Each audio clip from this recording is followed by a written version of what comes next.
The November Guests. Part 1. The House on Marsh Road. The leaves were gone by the time Sarah Winters arrived at her grandmother's house.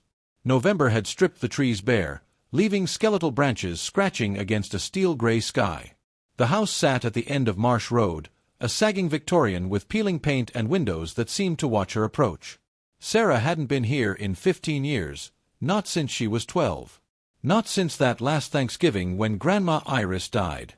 Welcome back to Mr. Bones' channel. Tonight's horror story is called The November Guest. If you're new here, don't forget to like, comment, and subscribe. Now turn off your lights, and let's begin. The lawyer's voice echoed in her memory. Your grandmother left the property to you, Ms. Winters. The will stipulates you must stay in the house from November 1st through November 30th to claim full ownership. If you leave before the month ends, the property passes to the state. 27 days left. Sarah had arrived on November 4th, delayed by work obligations she'd been secretly grateful for. Part of her had hoped someone else would claim it, that there'd been a mistake, anything to avoid coming back. But here she was, pulling her suitcase from the trunk of her Honda, staring at the house where she'd spent childhood summers and where Grandma Iris had died alone. The front door key was where the lawyer said it would be, under the third flower pot on the porch, now containing only dead soil and dried stems. The door opened with a sound like an exhale, releasing the smell of dust and old fabric and something else Sarah couldn't quite place. Decay, maybe. Or time itself, fermenting in enclosed spaces. Inside, everything was exactly as she remembered. The grandfather clock in the hallway stopped at 3:17. The floral wallpaper faded to ghostly pastels.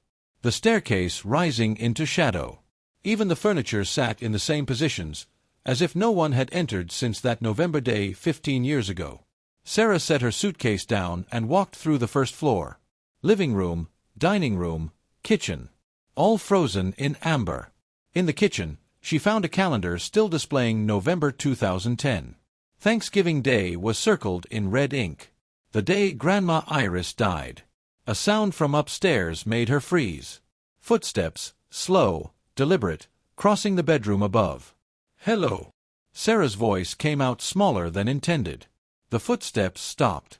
She waited, heart hammering, for a response that didn't come. Probably the house settling. Old houses made sounds. Everyone knew that. But as she climbed the stairs, she couldn't shake the feeling that someone had been walking up there. The bedroom door, Grandma Iris's room, stood slightly ajar. Sarah was certain it had been closed when she'd looked up from the foyer. She pushed it open. The bedroom was pristine. The bed made with hospital corners, the dresser dusted, everything neat. Too neat for a house abandoned for 15 years. On the nightstand sat a glass of water, still fresh, condensation beating on the outside. Sarah backed out of the room and closed the door firmly. She spent the afternoon unpacking and trying to make the place livable. The electricity worked, surprisingly. The water ran clear after a minute of rust-colored sputtering. The heat came on with groaning reluctance, radiators clanking and hissing. As darkness fell, Sarah made soup from canned goods she'd brought. She ate in the kitchen, trying not to look at the windows that reflected only her own face against the black November night. At 9 p.m., she heard the front door open. Sarah grabbed a kitchen knife and crept into the hallway. The door stood wide, cold air pouring in. Beyond the threshold, the porch light illuminated nothing but empty space and dead leaves swirling in the wind. She closed the door, locked it, tested it twice. At 9:17 p.m., she heard footsteps on the stairs. At 9:33 p.m., she heard her grandmother's voice singing in the upstairs hallway, "The water is wide, I cannot cross over." Sarah locked herself in the downstairs bathroom and called her friend Michelle. "The house is doing things," she said when Michelle answered. "I'm hearing things. Doors opening. Footsteps. Old houses make noise, Sarah. You're freaking yourself out." "No, I heard." She stopped. How could she explain the singing? "Never mind. You're right. I'm just tired." But after hanging up, sitting in the bathroom with her back against the locked door, Sarah knew it wasn't tiredness. The house was occupied. Not by the living, but occupied nonetheless. She spent that first night on the downstairs couch, every light in the house burning, drifting in and out of fitful sleep. In the moments of half-consciousness, she heard them: footsteps on the stairs, doors opening and closing, whispered conversations just below the threshold of understanding. And once, at 3:17 a.m., the grandfather clock chimed. But the clock had no mechanism. Its weights hung still, its pendulum silent. Morning brought wan sunlight and the illusion of normalcy. Sarah made coffee and tried to rationalize. Trauma, that's what this was. She'd loved her grandmother deeply, and this house held too many memories. Her mind was playing tricks, filling the silence with echoes of the past. She decided to spend the day exploring the property, getting comfortable with the space. The house sat on 5 acres of overgrown land, bordered by marsh on 3 sides. A shed stood behind the house, and beyond that, barely visible through bare trees, an old well. Sarah walked the property line, breathing the cold November air. The marsh grass was brown and dead, rustling in the wind like whispered warnings. Crows watched her from naked branches, their calls harsh and mocking. She found the well by following an overgrown path. It was ancient, constructed of fieldstone, with a wooden cover rotted through in places. Sarah peered through a gap in the boards. Darkness. The smell of stagnant water and earth. She was about to turn away when she saw it, a pale shape far below, just at the edge of vision. It might have been a reflection, or a trick of light, or... It moved. Sarah jerked back from the well, heart racing. She stared at the rotted cover, waiting for something to emerge, but nothing happened. Just the wind and the crows and the dead marsh grass. She returned to the house quickly, fighting the urge to run. That evening, she found the photograph album. It was in the living room, sitting on the coffee table. Sarah was certain it hadn't been there that morning. The leather cover was worn, the pages inside yellowed with age. The first photographs showed her grandmother as a young woman in the 1940s, standing in front of this very house. Beautiful and smiling, arm around a tall man Sarah didn't recognize. Her grandfather had died before she was born, but this wasn't him. She'd seen those photos. She turned the pages. More images of Grandma Iris, aging through the decades. But in each photo, other people appeared. Different people, different eras of clothing, but always groups gathered in front of the house or around the dining room table. Sarah found one from the 1980s that made her stop. Grandma Iris stood with 5 other people, all elderly, all dressed formally as if for a holiday dinner. But their faces were wrong. Not deformed, but somehow hollow, like masks worn by things that didn't quite understand human expressions. She flipped to the last page and her blood went cold. The photograph was recent, dated November 27, 2010. The day before Thanksgiving. The day before Grandma Iris died. In the image, her grandmother sat at the dining room table, surrounded by at least 20 people. They filled the frame, standing behind chairs, crowding the doorways, faces pressed close to the camera. Sarah recognized none of them. And like the earlier photo, their expressions were wrong. Not quite human. Eyes too wide, mouth stretched in smiles that showed too many teeth. At the bottom of the photo, in her grandmother's handwriting, the November guests.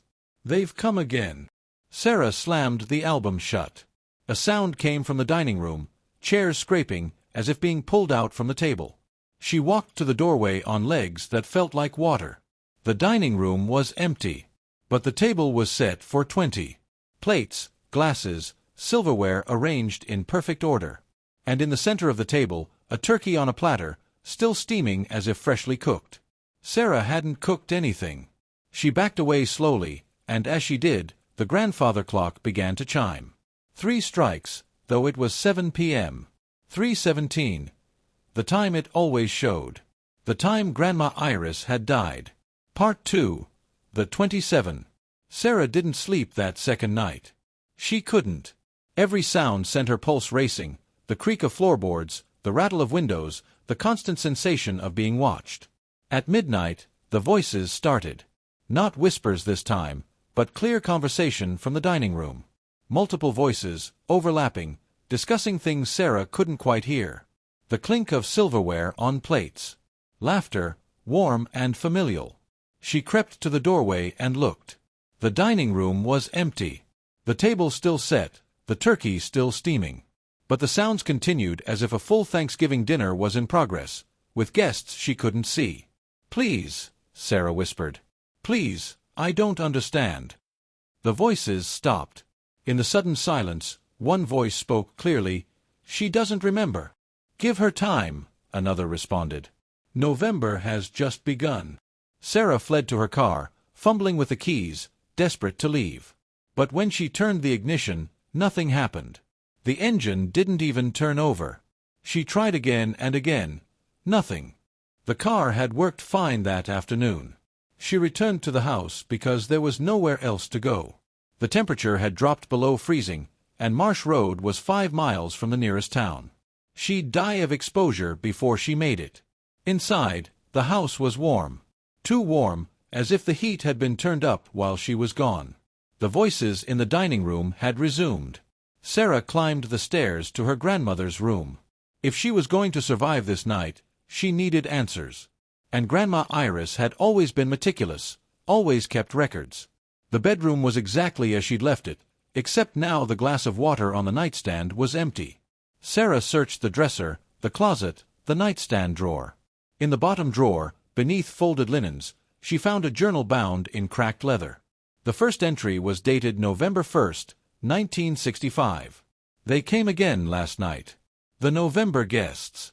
I'd hoped missing last year would break the cycle, but they found me anyway. Harold thought I was mad when I told him. He'll understand soon enough." Sarah flipped through pages, her grandmother's neat handwriting documenting years of November nights. November 15th, 1967. "Harold saw them tonight. He finally believes me. We counted 23 around the table. They look more solid each year, more present. They eat the food I prepare, though I never see it disappear. They speak to each other in languages I don't recognize. And they watch me with hollow eyes that seem to look through time itself." November 23rd, 1973. "Harold died last winter, but he came back with them this November. He sat in his usual chair, smiled at me with that terrible empty smile they all have. I asked him why. He said, 'The house remembers. November remembers. We all remember, Iris. Soon you will too.'" November 8th, 1985. "I've researched the property's history. The house was built in 1847 by Jeremiah Marsh. He disappeared that first November, along with his entire family. The next owner, the Hendersons, lasted 3 years before they too vanished one November night. The pattern repeats. Families arrive, families disappear, always in November. I think I understand now. The house isn't haunted. It's hungry. And November is when it feeds." November 19th, 1994. "I've accepted my role. I cook for them, set the table, participate in their endless Thanksgiving dinner. They're not ghosts, not exactly. They're echoes, impressions left by everyone who's ever lived in this house, compressed into November, replaying their final celebrations over and over. The house preserves them. The marsh preserves the house. And I preserve the ritual, because if I don't, they become angry. Last week I refused to set the table. That night, they came upstairs. All of them, 26 souls, standing around my bed, staring down at me with those hollow eyes. I haven't refused since." November 27th, 2010. "This will be my last entry. I'm 87 years old, tired, and I've seen too many Novembers. The guests have grown to 27 now. I'll make 28. Sarah will inherit the house. I've arranged it so she must stay through November. She needs to understand. She needs to remember. Because she was here that last Thanksgiving when I died, though she's buried the memory deep. She was 12. She saw them. She saw what really happened to me. I'm sorry, Sarah. But the house needs a keeper. And blood calls to blood." The journal ended there. Sarah's hands shook so badly she nearly dropped the book. She had no memory of her grandmother's death, just a blank space where Thanksgiving 2010 should be. She'd been told Grandma Iris died peacefully in her sleep, that Sarah had been at a friend's house when it happened. But that wasn't true, was it? She'd been here. A sound from downstairs, footsteps approaching the stairs.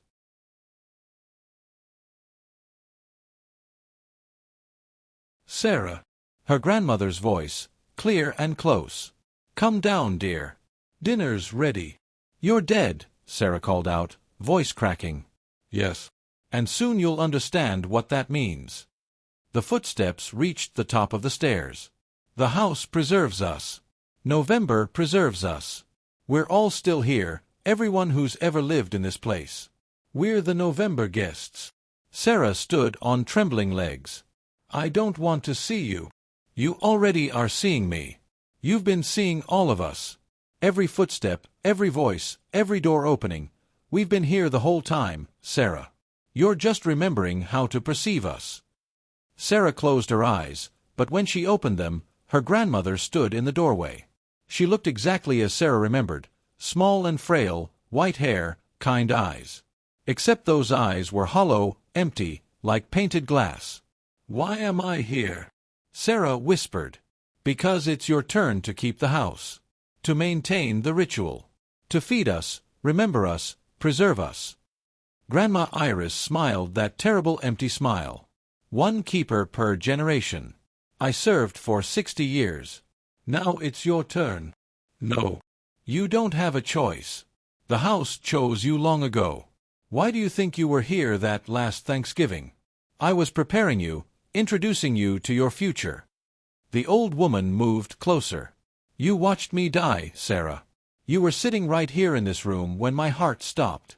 And you saw them, all the November guests, gather around my bed to welcome me. Memories flooded back, terrible and vivid.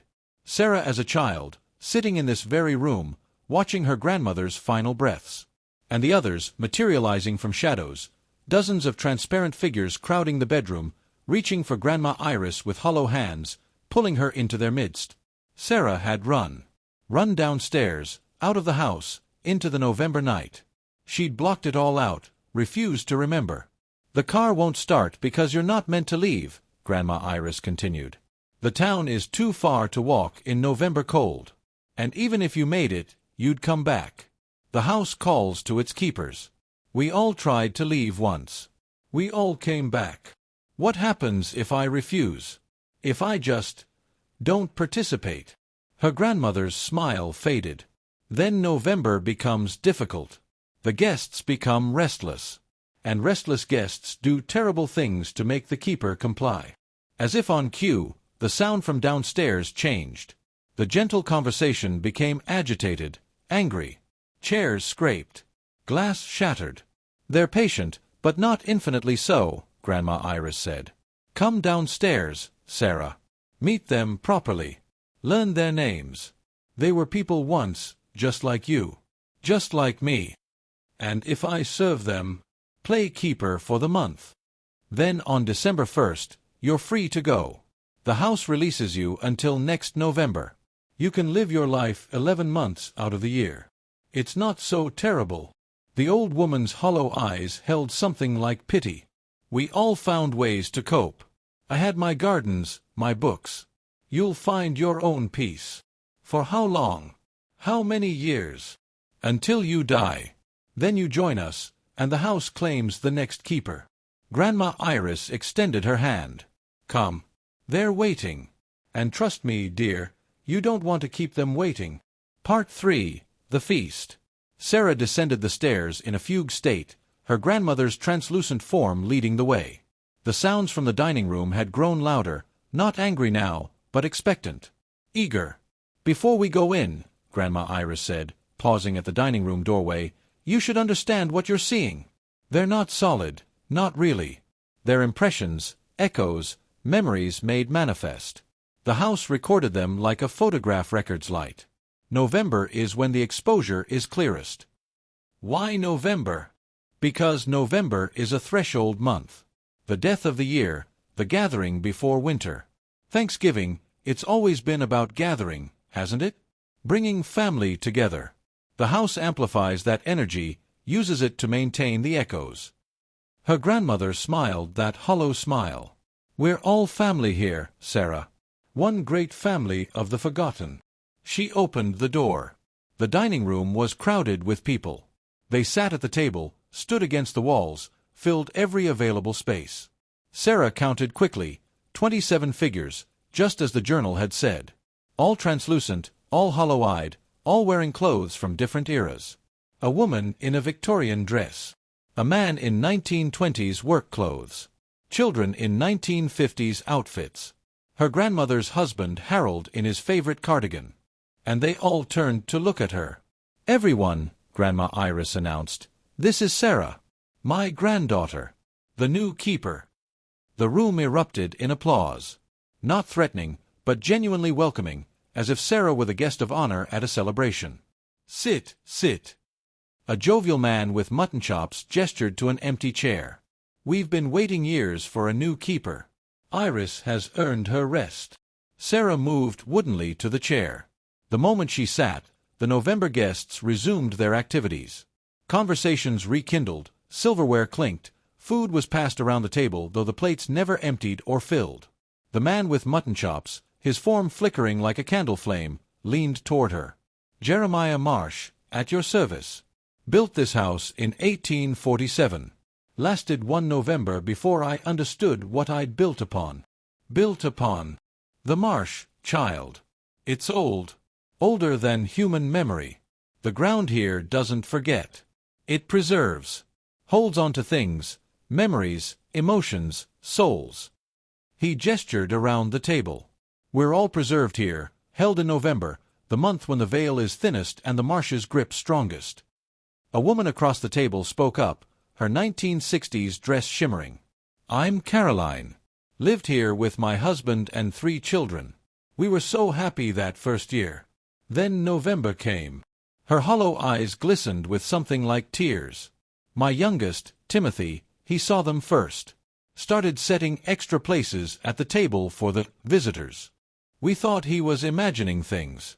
But on Thanksgiving night, we all saw. Every soul who'd ever died in this house, gathering for dinner." "We tried to leave," her husband added, equally translucent. "Packed the car at midnight. But the marsh road had vanished. Just gone. In its place, endless marsh grass stretching in all directions. We had no choice but to come back." "And you died here?" "All of us," Caroline said softly. "That winter. One by one. Carbon monoxide, they said officially. But we knew. The house had claimed us. We'd broken the rules, tried to flee, and the house doesn't tolerate abandonment." Sarah's stomach churned. "What are the rules?" Grandma Iris materialized beside her chair. "Simple, really. Each November, you prepare the feast. Set the table for 28 now. Cook a proper Thanksgiving dinner. And every evening from November 1st through November 30th, you dine with us. Listen to our stories. Remember our names. Acknowledge our existence. That's all. That's everything. The house needs a keeper, someone living, someone anchored to the present, to maintain the bridge between past and present. Without a keeper, we fade. Become truly ghostly, violent, desperate." Her grandmother's face grew sad. "There are other houses like this, Sarah. Places where the keeper died or left and no one replaced them. They're bad places now. Haunted in the dangerous sense. We don't want to become that." A child's voice piped up, a girl no more than 8, her form barely visible. "Will you remember us? That's all we want. To be remembered." Sarah looked around the table at all these hollow-eyed people, these preserved memories, these November guests. They watched her with desperate hope, as if she were their lifeline to relevance. "I don't understand why it has to be me," Sarah said quietly. "Blood," Jeremiah Marsh answered. "The house marks families. Your great-great-great-grandfather was my grandson. The keeper's duty passes down the line. Always has, always will. We can only be maintained by our own." The dinner continued around her, a surreal parody of normalcy. The guests ate food that wasn't there, drank wine that left no residue, laughed at jokes that predated her birth. And every one of them looked at her periodically, checking to make sure she was still there, still real, still their anchor. At 10 p.m., they began to fade. "Evening's end," Grandma Iris explained. "We can only manifest for a few hours each night. The keeper's presence strengthens us, but it's still taxing." She was nearly invisible now, just a shimmer in the air. "Tomorrow night, Sarah." Same time. And remember, cook a real meal. We can't eat it, but the ritual requires it. The house feeds on the offering." Then they were gone, and Sarah sat alone at a table set for 28, the turkey still steaming though no heat source was apparent. She cleared the table in a daze, washing dishes that hadn't truly been used, putting away food no one had eaten. The house was silent now, peaceful, as if satisfied. That night, Sarah slept dreamlessly for the first time since arriving. Part 4. The Memory Keeper. The days fell into routine. Each morning, Sarah woke in her grandmother's bed. She'd stopped trying to sleep downstairs. She'd spend the day maintaining the house, cooking elaborate meals, preparing for the evening gathering. At 9 p.m., the November guests would arrive, materializing from nothing, filling the dining room with their translucent forms and hollow voices. She learned their stories. Jeremiah Marsh, the builder, who'd chosen this location because the land was cheap, not knowing the Marsh's dark properties. His wife Mary, who'd gone mad that first November, seeing the dead walk through her walls. Their 3 children, who drowned in the well when Mary, in her madness, thought it was the only way to save them from becoming like the others. The Henderson family, who'd lasted 3 years. The father had been a railroad man, proud and stubborn, who'd tried to salt the earth and burn the house down. The house had burned, rebuilt itself overnight, and the Hendersons had never been seen alive again. The Vandermeers from the 1930s. The Corrigans from the 1950s. The Mitchells from the 1980s. Family after family, keeper after keeper, all preserved in November's amber, all dependent on Sarah to remember them. "Why don't you want to be forgotten?" Sarah asked one night, during a lull in conversation. "Why not just let go? Move on to whatever comes after?" Caroline's husband, his name was Thomas, answered. "We tried.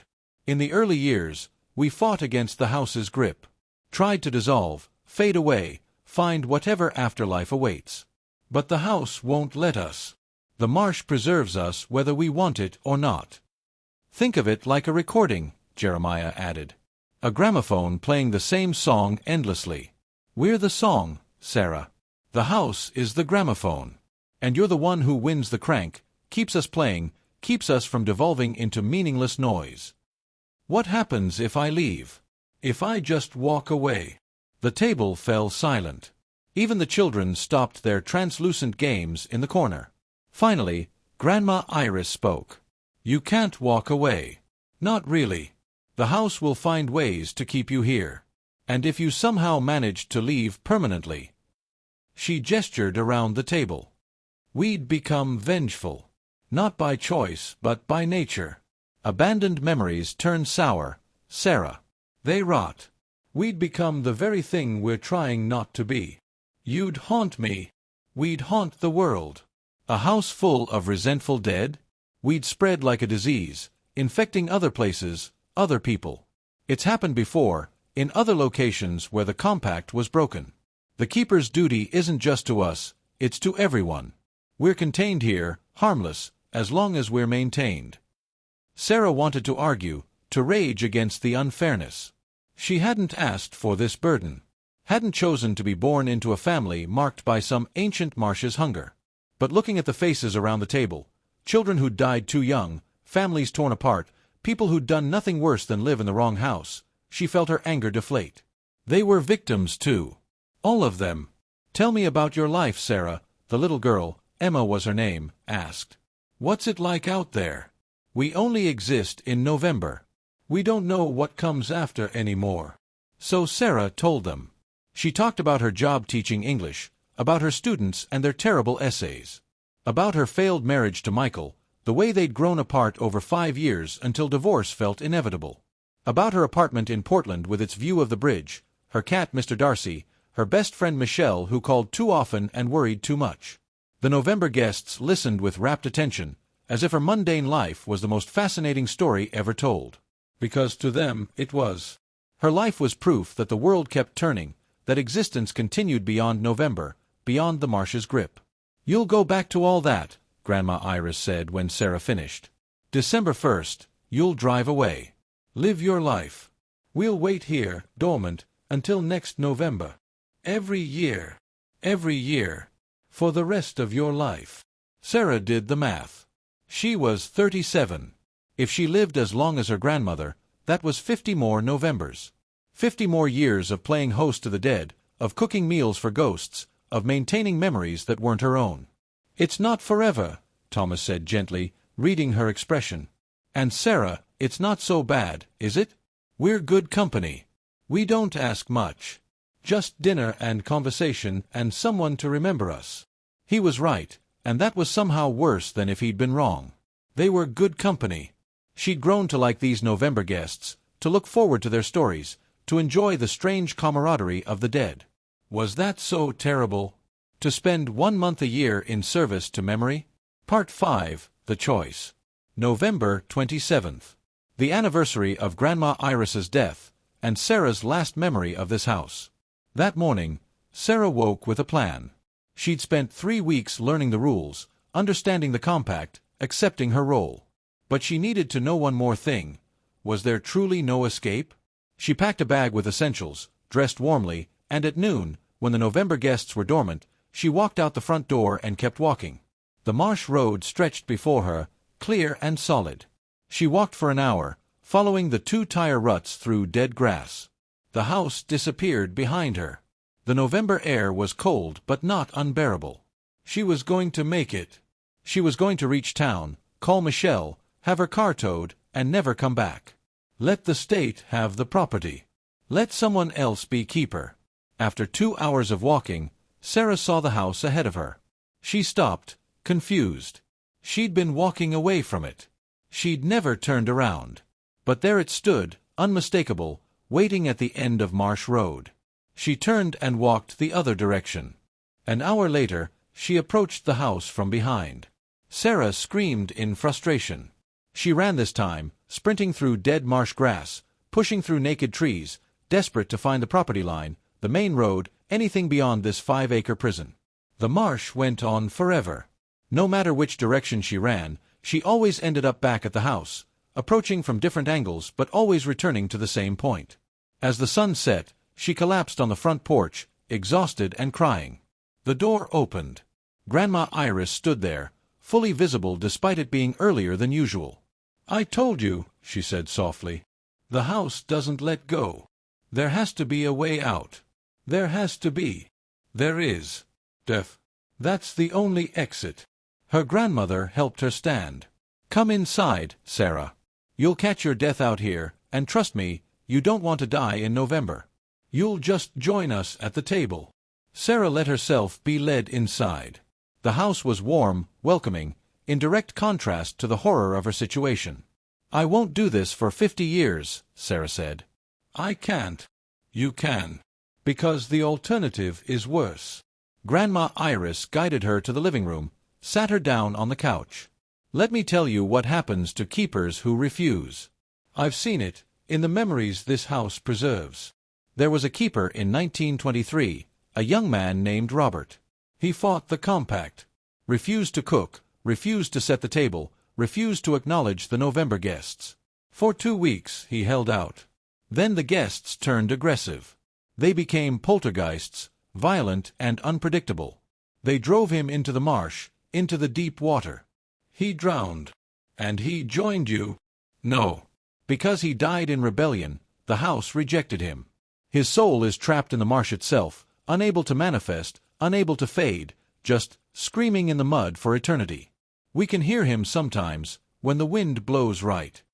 Sarah shuddered. Or there was Martha in 1955. She tried to burn the house down with herself in it. The house regenerated overnight, and she reformed with it, but wrong. Broken. She manifests sometimes, between our appearances, a twisted thing that attacks anyone living it finds. We keep her contained, but it takes effort. Effort that wouldn't be necessary if she just accepted her duty. "You're saying I have no choice." "You have 2 choices. Serve willingly and live your life 11 months a year, or resist and suffer fates worse than death." Grandma Iris's hollow eyes held infinite sadness. "I know it's unfair. I know you didn't ask for this. But Sarah, we work with the reality we're given, not the one we wish we had." That evening, Sarah cooked Thanksgiving dinner. Real turkey, stuffing, cranberry sauce, green bean casserole, pumpkin pie, the full traditional spread. She set the table for 28, including herself. She lit candles, put out the good china, made everything perfect. At 9 p.m., the November guests arrived. But tonight, there were only 26.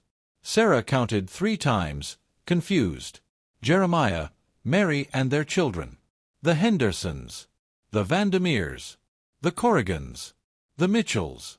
Caroline and Thomas. The little girl Emma. Grandma Iris. Harold. 26. Where are the last 2? Sarah asked. Grandma Iris smiled, a genuine smile this time, not the hollow imitation. Look around, dear. Sarah looked at the table. 28 place settings. 26 ghosts. Herself in one chair. And in the 28th chair, visible only as a faint shimmer, a figure taking shape. Sarah's breath caught. It was her, but older. Herself at maybe 85, translucent and hollow-eyed, but smiling. That's your future, Grandma Iris explained. The 28th guest. November shows us not just the past, but what's to come. Everyone who will ever die in this house. You're already part of the memory, Sarah. You always have been. And when I die, I'll join you. Yes. You'll become part of the feast, part of the family. You'll spend Novembers here with us, and it won't feel like a curse anymore. It'll feel like coming home. Sarah looked at her future self, that peaceful translucent figure. She didn't look unhappy. She looked content, as if she'd made peace with her role, with her fate. What about the 27th? Sarah asked. Who's the other empty seat for? Your daughter, Grandma Iris said quietly. Or your son. Or your niece or nephew. Whoever inherits after you. They're not born yet, or not called yet, so they don't manifest. But they will. Blood calls to blood, and the compact must continue. Sarah felt the weight of it, not just her own future, but her children's, her grandchildren's, generations yet unborn, all bound to this November ritual. I could refuse to have children, she